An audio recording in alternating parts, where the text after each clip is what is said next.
Hello and welcome to The Nexus. On today's program, bordering on chaos. Migrants are surging in overwhelming numbers to America's southern border. But isn't this what Joe Biden called for? Also coming up, Facebook censorship strikes again, this time blocking a story about the co-founder of Black Lives Matter, who's apparently a millionaire. And finally, RIP European Super League. Football fans score a crucial victory over club owners, apparently saving the beautiful game.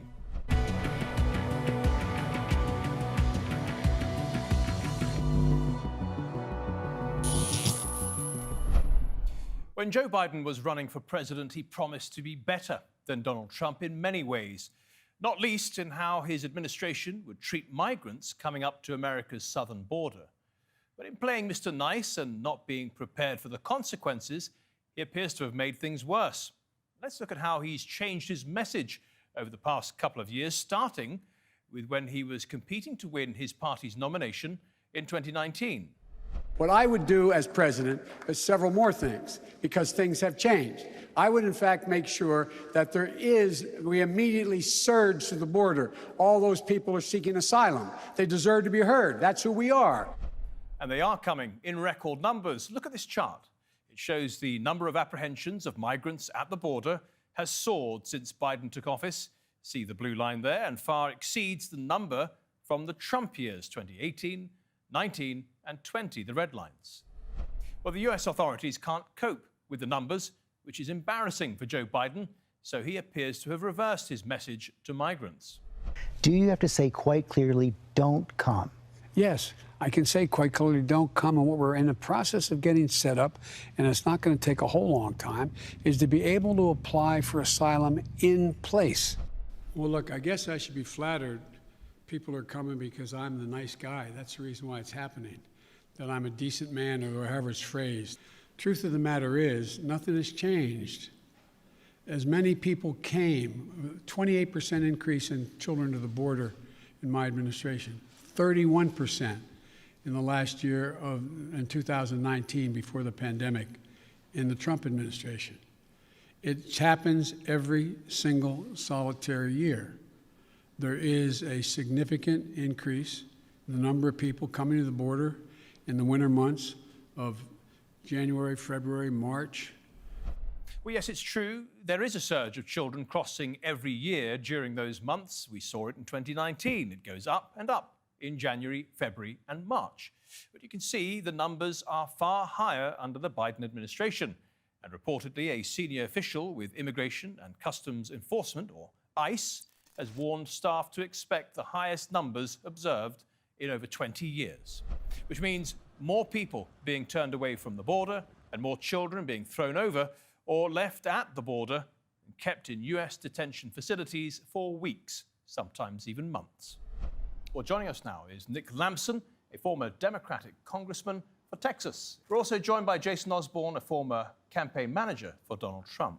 Congressman, if I may start with you, do you think it's fair of the critics of Joe Biden to say, well, he asked for a surge to the border, then he said that there ought to be the capacity in place to deal with it, and has quite clearly failed? No, it's not a fair issue. It's difficult to I know it can be predicted to watch the surge of people moving in different places in the world. There are similar kinds of difficulties between Albania and Italy, for example. So we know what's happening in South America. We should have been watching to a better extent, and we certainly should have, in my opinion, been better prepared to have facilities to take care of the children that were reaching our border. I don't think it was fully anticipated, and there has been a relatively short period of time in which to prepare. For example, I've been working with a physician right here in my own hometown to try to prepare a former nursing home, which would accommodate about 300 to 350 children. So if we would bring refugee children to this particular facility, we can get them in.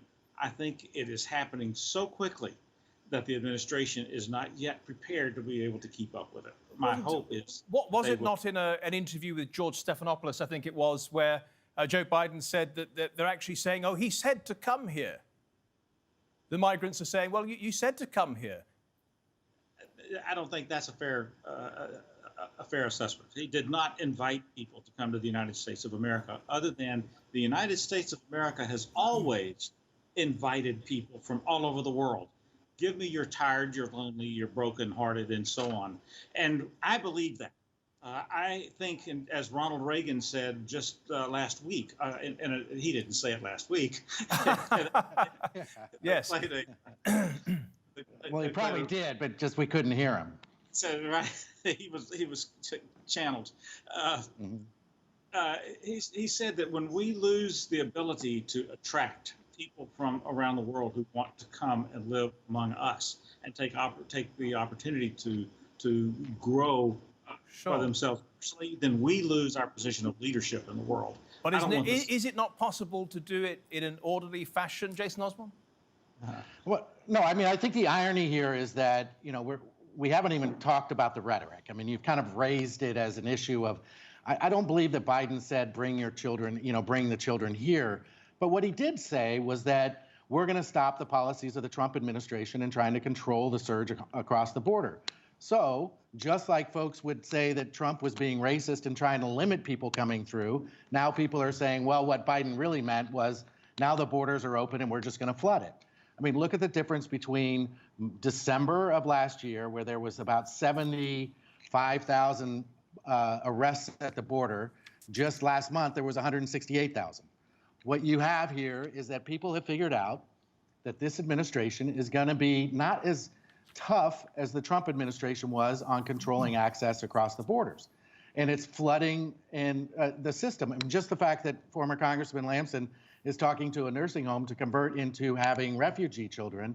You know, there's rolling proposals out there by the Department of HHS to create more base camps and medical facilities to handle the surge across the border. And that's putting a strain on the systems in Arizona, in Texas, in New Mexico.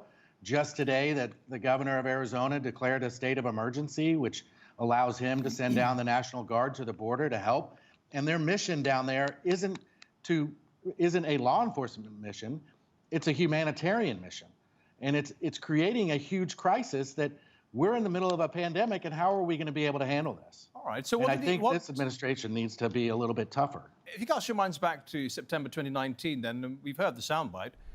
What does he mean when he says, what I would do as president, I would in fact make sure that that we immediately surge to the border all those people seeking asylum, they deserve to be heard, that's who we are. What did he mean by that then? Well, I think what he meant, and what he has said, and I'm certainly not defending Biden, but what the Trump administration had done at that point in time is they had said, for those folks seeking asylum, you can't cross our border and then apply for asylum. You have to apply for it in another country. So working with the Mexican government, working with other Central and Latin American governments, having them apply for refugee status or asylum status at that point would reduce the number of folks, one, that would get it just through the normal process, and two, reduce the stresses on the border. Biden is saying, no, we'll do it. We'll return to the way that it used to be, which is come across the border and then claim asylum, and then you're here until your hearing. And we're just going to trust that you're going to come to the hearing, and we'll check in on you to make sure that you're around. So, yes, I mean, politics is a funny business. It's everybody wants to hear what they want to hear, not what's actually being said. And the Biden administration is actually, unfortunately, having to live with that right now, because it's hard to put that cat back in the bag when people are thinking that's what you said. Congressman, when you see the pictures of people being kept in detention facilities, and we understand that children are being kept there well beyond the 3 days, is that a legal limit, apparently? And sometimes, in some cases, for months. It's hard not to think that things have either stayed the same or gotten worse over the last couple of months. My guess is they've gotten worse because the crowd has grown more and more. But I think the comments that Jason just made point out part of our problem. We are becoming so dysfunctional between our two parties that we cannot work together.